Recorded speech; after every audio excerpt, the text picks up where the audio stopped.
The year was 1462, and across the rolling hills of Wallachia, plumes of smoke billowed from villages consumed by flames. The ground trembled under the immense weight of the Ottoman Empire's largest army ever assembled. At the head of this formidable force rode Sultan Mehmed II, the conqueror of Constantinople, a name that alone instilled terror throughout Christian Europe. His banners stretched as far as the eye could see, an endless sea of crescents and silk, proclaiming the dominance of an empire spanning 3 continents. Yet standing defiantly in his path was a single man, a prince whose methods were so unbelievably brutal, so meticulously calculated, that even the most battle-hardened warriors whispered his name with a mix of fear and awe. This was Vlad III of Wallachia, known throughout history as Vlad the Impaler, and he was about to unleash a campaign of psychological warfare so utterly devastating that it would force the mighty Sultan to retreat in utter horror. What transpired in the summer of 1462 wasn't just a mere clash of armies. It was a masterclass in the art of terror warfare, the echoes of which would reverberate through the centuries. A night attack so audacious, so impeccably executed, that it shattered the morale of what was then the world's most powerful military force. This is the story of how one man's genius for psychological warfare brought an empire to its knees, and why the methods he employed continue to haunt the pages of military history to this day. But to truly comprehend the sheer audacity of Vlad's accomplishments, we must first grasp the overwhelming odds he faced. The Ottoman war machine that was relentlessly rolling toward his borders was unlike anything medieval Europe had ever witnessed. Sultan Mehmed himself boldly boasted in letters to his grand viziers that he commanded a staggering 150,000 men. The Greek historian Leonikos Chalkokondyles, who personally witnessed the spectacle firsthand, described the force as being absolutely massive, second in size only to the army that had conquered the seemingly impenetrable city of Constantinople itself. Some chroniclers even placed the number higher, estimating it to be around 250,000, and potentially even 300,000 souls marching relentlessly under the crescent banner. This wasn't simply an army, it was a veritable empire in motion. At the very core of this immense force stood the dreaded Janissaries, the elite slave soldiers whose unwavering discipline and unparalleled ferocity had conquered kingdoms. Surrounding them marched regiment after regiment of infantry, while the thunderous sound of hooves signaled the impending approach of the Sipahi, the feudal cavalry, whose devastating charges had broken Christian lines from Hungary all the way to the very gates of Vienna. Bringing up the rear were the Azabs, sacrificial units of slaves who could potentially earn their freedom through acts of valor in battle, their desperation perhaps making them the most dangerously unpredictable fighters of all. The sheer diversity of this host was absolutely staggering. Akinji archers drew their bows alongside Siladars, who guarded the Sultan's flanks. Azabs wielded their pikes, while Beslis fearlessly handled the new and increasingly potent firearms that were rapidly changing the very face of warfare. And right at the center of it all rode Mehmed's personal bodyguards, warriors whose sole purpose was to protect the man who had humbled Byzantium itself. But numbers were just a part of the terror. The Ottomans brought with them a staggering 120 cannons, their bronze muzzles poised and ready to reduce even the most formidable castle walls to rubble. Engineers and laborers followed closely in their wake, prepared to construct roads and bridges that would carry this relentless avalanche of steel deeper and deeper into Christian lands. Even the spiritual needs of the army were meticulously catered to, with Islamic priests and muezzins calling the faithful to prayer, while astrologers consulted the stars to guide the Sultan's critical decisions. The logistics alone were absolutely staggering. Chalkokondyles recorded that Danubian ship owners were paid an enormous sum of 300,000 gold pieces simply to transport this massive army across the formidable river. Women accompanied the force, reserved for the night pleasures of the men, while supply trains stretched for miles, carrying absolutely everything needed to sustain this moving city of war. Against this seemingly unstoppable tide stood Vlad, with perhaps 30,000 men at the absolute most. The disparity was simply crushing, a staggering 5-1 in favor of the Ottomans, and possibly even more. Any conventional military commander would have immediately sued for peace, accepted vassalage, or fled to the safety of the mountains, patiently awaiting a more favorable time to strike. But Vlad the Impaler was anything but a conventional commander. He had learned his lessons in the very courts of his enemies, and what he had learned would now be turned against them with truly devastating effect. The roots of this inevitable confrontation stretched back years, to a time when the young Vlad had been held as a hostage at the Ottoman court, alongside his brother Radu. While Radu had thrived in captivity, converting to Islam and rapidly rising through the ranks to command Ottoman troops, Vlad had nursed a burning hatred that bordered on complete and utter madness. He had meticulously studied his captors with the intense focus of a scholar, learning their language, their customs, their weaknesses, and when the opportune time finally came to use that painstakingly acquired knowledge, he would wield it like a razor-sharp blade. The immediate cause of the war was Vlad's outright refusal to pay the traditional tribute demanded by the Sultan, 10,000 ducats and 500 recruits, a price for maintaining peace. But Vlad's answer was boldly written in blood and iron. When Ottoman envoys arrived to collect the demanded tribute, they found their turbans brutally nailed to their heads, a message that even the most diplomatically inclined mind could not possibly misinterpret. The die was most definitely cast. But Vlad didn't simply wait for the Sultan's inevitable response. In a move that stunned even his own loyal followers, he launched a preemptive strike across the Danube into Ottoman Bulgaria. What followed was a campaign of such calculated brutality that it defied comprehension. Village after village fell to his relentless raiders, and in each one Vlad left his signature calling card, stakes rising ominously from the earth like a gruesome forest of death, bearing the impaled bodies of Ottoman subjects. In a chillingly detailed letter to King Matthias Corvinus of Hungary, Vlad catalogued his work with a chilling precision. 23,884 Turks, not counting those burned alive in their homes or brutally beheaded by his soldiers. The numbers rolled effortlessly off his pen like items in a merchant's ledger, each one representing a calculated act of terror, meticulously designed to send a message that would undoubtedly reach the Sultan's ears. This wasn't mere warfare, it was a bold declaration that a new kind of enemy had emerged, one who understood that in the brutal game of empires, fear could be far more powerful than steel. Mehmed's response was swift and absolutely terrifying. Messengers rode furiously in all directions, summoning an army that would dwarf even the impressive force that had seized Constantinople. The Sultan himself would personally lead this expedition, and when it was all said and done, Wallachia would be nothing more than another Ottoman province, and Vlad's severed head would proudly adorn the gates of Adrianople. As the massive host assembled and began its relentless march toward the Danube, few could have even begun to imagine what awaited them in the seemingly impenetrable hills and forests of Wallachia. The prince, who had once been their captive, had spent his years of freedom meticulously preparing for this exact moment. He had studied not just the art of war, but the very science of terror, and he was about to give the world a brutal lesson in both that would be remembered for centuries to come. The stage was now set for a confrontation that would pit the largest army in the entire world against one man's undeniable genius for psychological warfare. In the profound darkness of a June night, with torches flickering erratically and horses snorting nervously in anticipation, Vlad the Impaler would prove beyond any shadow of a doubt that sometimes the most devastating weapon of all is not the sword, but the brilliant mind that wields it. The Ottoman juggernaut crossed the Danube like a plague of locusts, their ships obscuring the waters while their countless banners blotted out the sun. But as Mehmed's vast army relentlessly pushed deeper into Wallachian territory, they found something far worse than an opposing enemy army waiting for them. They found absolutely nothing at all.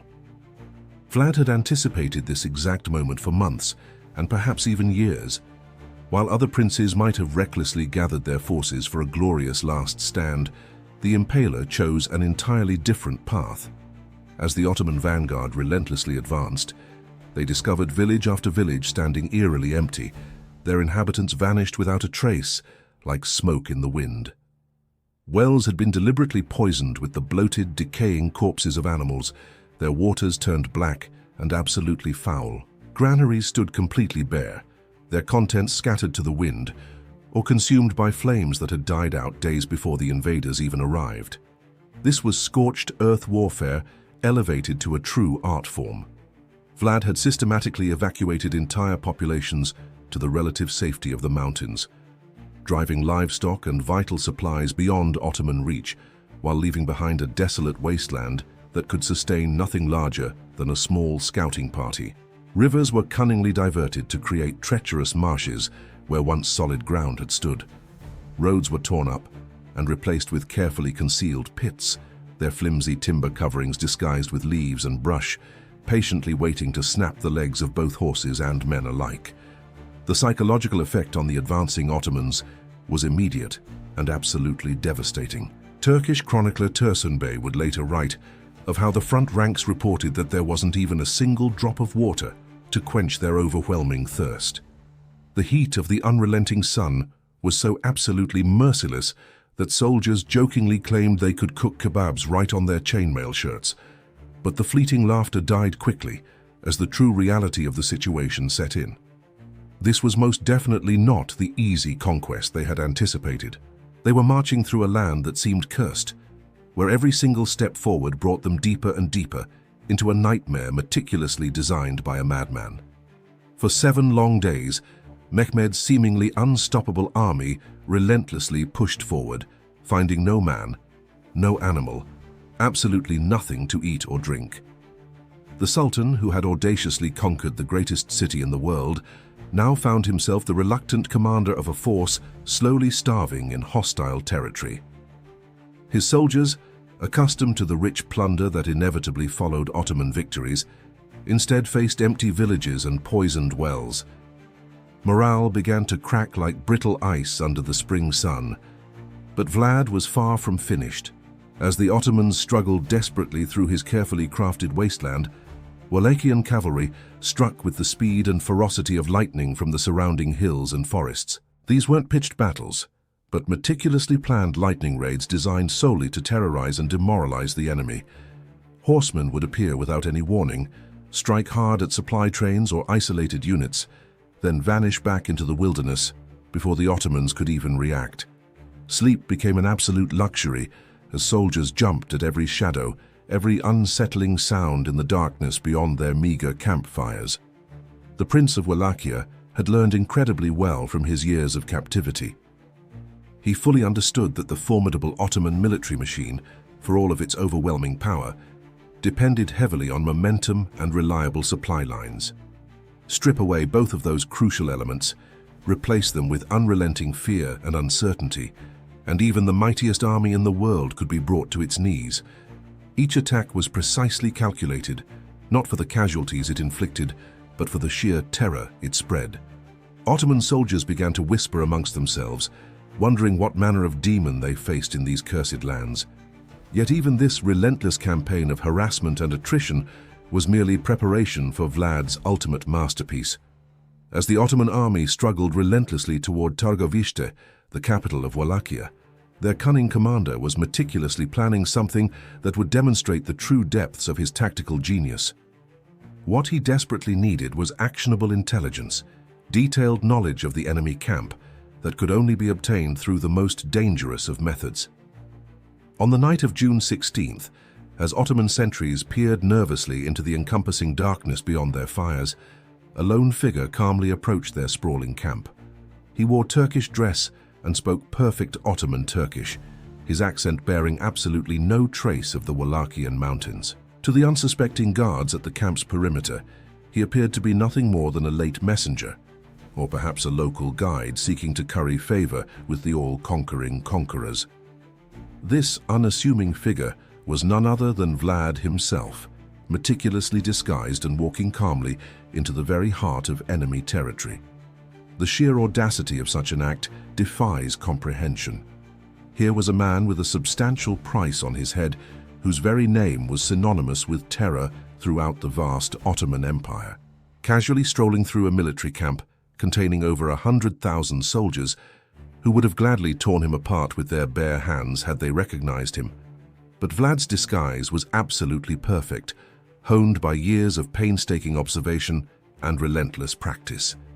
He had spent his formative years among these people, learning not just their language, but their subtle mannerisms, their ingrained customs, their meticulous military protocols. Now he used that invaluable knowledge to walk freely among his enemies, his keen eyes taking in every single detail of their disposition. He noted the precise location of the Sultan's grand pavilion, marked by its distinctive standards, and the elite guards who vigilantly surrounded it. He observed the placement of the janissary units, the strategic positioning of the cavalry, the specific locations where officers gathered for their evening councils. Every single detail was burned vividly into his memory, every potential weakness carefully catalogued for future exploitation. The Ottoman commanders, overly confident in their overwhelming superiority, had grown undeniably careless with their security. That complacency would soon cost them dearly. As he casually moved through the camp, Vlad also gathered crucial intelligence about Ottoman morale and overall discipline. He overheard the grumbling of soldiers exhausted by their arduous march through his carefully crafted wasteland, the frustrated complaints of officers disheartened by the lack of easy victories. Most importantly, he learned from casual conversations that Mehmed had issued strict orders, forbidding his men from leaving their tents during the night hours, a precaution designed to prevent widespread panic in case of a sudden attack. This single piece of seemingly innocuous information was worth more than gold. Vlad now knew without a doubt that when his assault finally came, the very measures designed to protect the Ottoman army would instead trap his enemies in their canvas prisons. The soldiers would be confined to their tents, unable to organize any effective resistance, while confusion and sheer terror did his brutal work for him. Having gathered all of the actionable intelligence he needed, Vlad slipped away from the Ottoman camp as easily as he had entered it.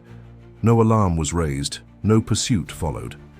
To the guards who had seen him pass, he was simply another face in the crowd, another servant of the Sultan going about his business in the dead of night.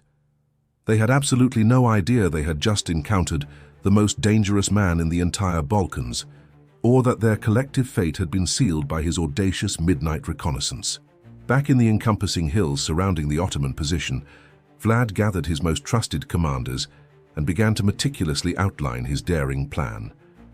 What he proposed was so incredibly bold, so seemingly impossible, that lesser men might have seriously questioned his sanity. But these were seasoned veterans who had faithfully followed him through years of brutal warfare, men who had seen him achieve the impossible time and time again. When their prince spoke of riding directly into the enemy camp under the cover of darkness, they didn't hesitate for a single second to follow. The preparations for the audacious night attack began immediately, with Vlad personally selecting his most elite cavalry for the incredibly dangerous mission ahead. These weren't ordinary soldiers, but hand-picked warriors who had proven themselves in countless skirmishes against Ottoman forces. 7,000 to 10,000 horsemen, each one a battle-hardened veteran of the brutal frontier warfare that had raged across the Danube for years. They were men who could ride in complete silence, who could strike with devastating precision, and who would follow their revered prince into the very gates of hell itself if he commanded it. As the sun slowly set on June 16th, these chosen warriors made their final meticulous preparations. Swords were sharpened to razor edges, horses were meticulously fed and watered, and each man carefully checked his equipment with the methodical care of someone who fully understood that his very life depended on every single buckle and strap. There would be no second chances once they entered the Ottoman camp, no opportunity to correct mistakes or retrieve forgotten items. Every single detail had to be absolutely perfect. Vlad himself moved purposefully among his loyal men, offering final instructions and words of encouragement. His presence was undeniably electric, radiating the unwavering confidence of a commander who had never known defeat. To his devoted soldiers, he was more than just a prince, he was a force of nature, a man who had stared directly into the abyss of Ottoman power and had flatly refused to blink. When he spoke of riding boldly into the enemy camp, it wasn't with reckless bravado, but with the calm certainty of someone who had already seen the favorable outcome vividly in his mind. The plan was elegantly simple in its sheer audacity. Using the invaluable intelligence he had gathered during his daring reconnaissance, Vlad would lead his cavalry directly to the main gate of the Ottoman camp. There, speaking perfect Turkish and relying on the profound darkness to conceal his true identity, he would confidently order the guards to open the gates. Once inside, his men would spread utter chaos throughout the camp, while he and his personal guard drove straight for the Sultan's imposing pavilion. The timing had to be absolutely precise. Too early, and the camp would still be fully alert. Too late, and dawn would expose them before they could successfully complete their treacherous mission. Vlad shrewdly chose the darkest hour before dawn, when human alertness naturally reaches its absolute lowest ebb, and shadows could easily hide an entire army of horsemen. The moon was new, offering absolutely no light to betray their stealthy approach, while the Ottoman sentries would be fighting the natural drowsiness that inevitably comes with the long watches of the night. As midnight relentlessly approached, the Wallachian cavalry moved out in absolute silence. Horses' hooves were carefully wrapped in cloth to effectively muffle their sound. Metal equipment was meticulously secured to prevent any telltale rattling, and orders were passed discreetly by hand signals rather than whispered words. They stealthily descended from the hills like phantoms, their dark forms barely visible against the star-filled sky. The sprawling Ottoman camp lay before them like a small city, its countless tents arranged in precise military order. Campfires dotted the extensive landscape like fallen stars, their flickering light creating small pools of illumination separated by vast pools of deep shadow. The sheer scale was overwhelming, a testament to the undeniable might of the empire that had created it. Yet somewhere within that vast maze of canvas and rope lay their primary target, and Vlad confidently guided his men toward it with the unwavering confidence of someone who had walked those very paths before. At the heavily guarded main gate, the moment of ultimate audacity finally arrived. Vlad rode forward alone, his voice carrying clearly in the still night air as he called out authoritatively in perfect Turkish. The guards, half asleep and expecting nothing more threatening than a late messenger, responded exactly as he had anticipated. The gates swung open without hesitation, and in that very instant, the fate of the entire Ottoman army was effectively sealed. The Wallachian cavalry poured relentlessly through the opening like a black tide, their silence finally broken as they spread rapidly throughout the unsuspecting camp. Suddenly, the night erupted in utter chaos as torches blazed to life, illuminating scenes of utter pandemonium. Horses reared and screamed as Wallachian riders expertly cut through tent ropes and scattered supply wagons. Camels stampeded in absolute terror, trampling everything ruthlessly in their path, while their Ottoman handlers desperately struggled to maintain control. The overall effect was multiplied exponentially by the very precautions Mehmed had put in place to prevent just such an attack. Ottoman soldiers, strictly forbidden from leaving their tents during the night hours, found themselves helplessly trapped in their flimsy canvas prisons as Wallachian cavalry thundered past. Those who did manage to emerge found themselves disoriented in the profound darkness, unable to distinguish friend from foe, often tragically striking down their own comrades in the ensuing confusion. Vlad himself rode fearlessly at the head of his personal guard, cutting a wide path of destruction directly toward the Sultan's imposing pavilion. His sword flashed menacingly in the torchlight as he carved ruthlessly through anyone foolish enough to stand defiantly in his way. Behind him, his loyal men followed like avenging angels, their battle cries echoing menacingly across the sprawling camp as they spread terror relentlessly in their wake. For those brief moments, they weren't simply the outnumbered defenders of a small principality, but the undisputed masters of the battlefield, their overwhelming audacity transforming them into something approaching the mythical. The Ottoman response was everything Vlad could have hoped for. Confusion reigned supreme as units inadvertently attacked each other in the darkness, convinced they were fighting Wallachian infiltrators. The careful organization that was the very hallmark of Ottoman military efficiency completely collapsed into absolute chaos, as officers desperately struggled to determine precisely what was happening and how to effectively respond. The deafening sound of battle seemed to come from every single direction at once, creating the alarming impression that the camp was under a full-scale assault by a force far larger than the relatively small number of Wallachian cavalry actually involved. For 3 long hours, the unrelenting nightmare continued. From midnight until the first pale light of dawn began to slowly creep across the eastern horizon, Wallachian horsemen struck again and again at different points throughout the chaotic camp, their superior mobility allowing them to seemingly appear and disappear like ghosts. Supply trains were scattered and destroyed, horses were stampeded, and the careful order of the formidable Ottoman war machine was reduced to smoldering ruins. Yet, for all the widespread chaos they had created, Vlad and his men had ultimately failed in their primary objective. When they finally reached the Sultan's imposing pavilion, they found it completely empty. Mehmed, either through sheer luck or the quick thinking of his loyal bodyguards, had been quickly spirited away to safety before the Wallachian cavalry could possibly reach him. The golden opportunity to decisively end the war with a single bold stroke had frustratingly slipped through their fingers like smoke. As dawn finally broke over the devastated Ottoman camp, Vlad made the hardest decision a commander can ever face. The treacherous mission had successfully achieved everything except its most crucial goal, and to remain any longer would risk the utter destruction of his entire force. With characteristic pragmatism, he ordered the immediate withdrawal.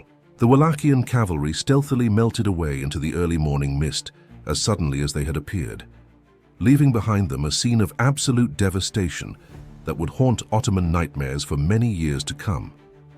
The immediate aftermath of the audacious attack was almost as devastating as the attack itself. Thousands of Ottoman soldiers lay dead, though historians would endlessly debate for centuries whether they had actually fallen to Wallachian blades or to their own terrified comrades in the resulting confusion. Horses and camels wandered aimlessly through the wreckage of what had once been an orderly and well-organized military camp. Supply wagons lay overturned and burning fiercely, their valuable contents scattered across the blood-soaked earth. But the true damage went far deeper than mere casualty figures could possibly measure. The profound psychological impact of the daring night attack rippled relentlessly through the Ottoman ranks like a virulent plague, infecting even those who hadn't been present to witness it firsthand.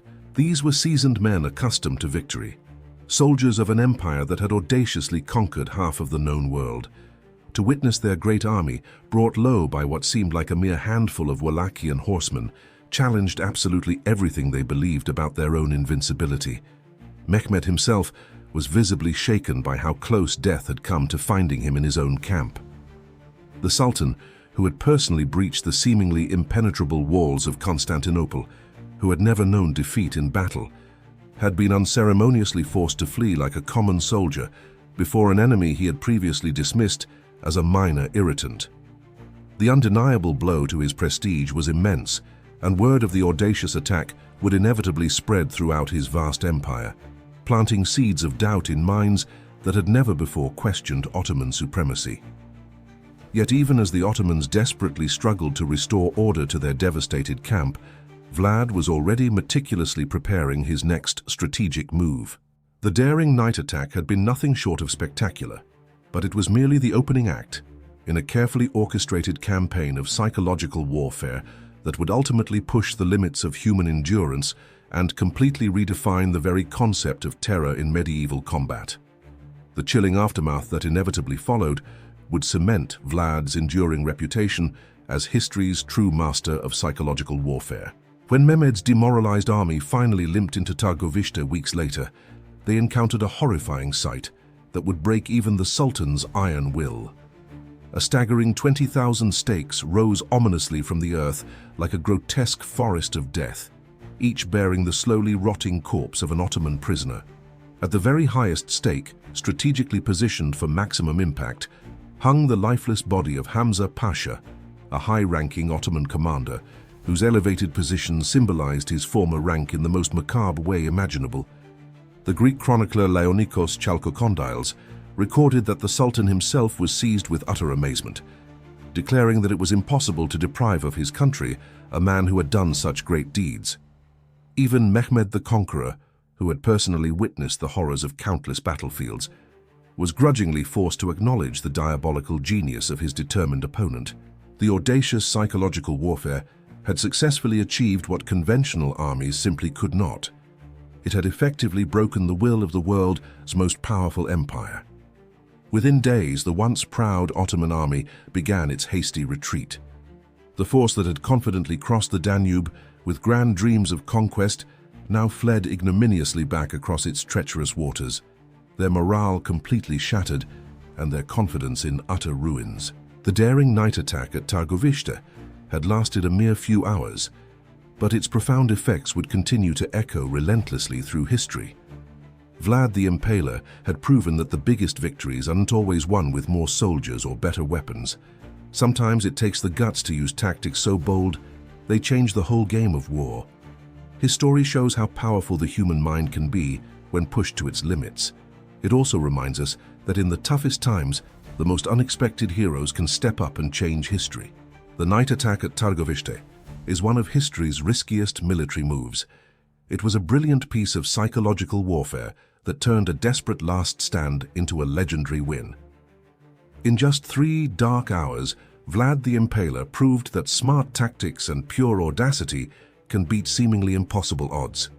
His 7,000 cavalrymen didn't just defeat an army of 150,000 men, they crushed the Ottomans' confidence and scared the conqueror of Constantinople into retreating. What's even more amazing is how Vlad turned his biggest weakness into his greatest strength.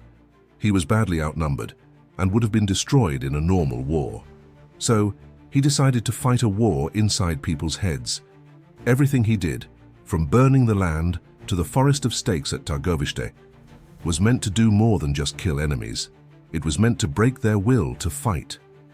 By doing this, he created a blueprint for asymmetric warfare that military strategists still study today.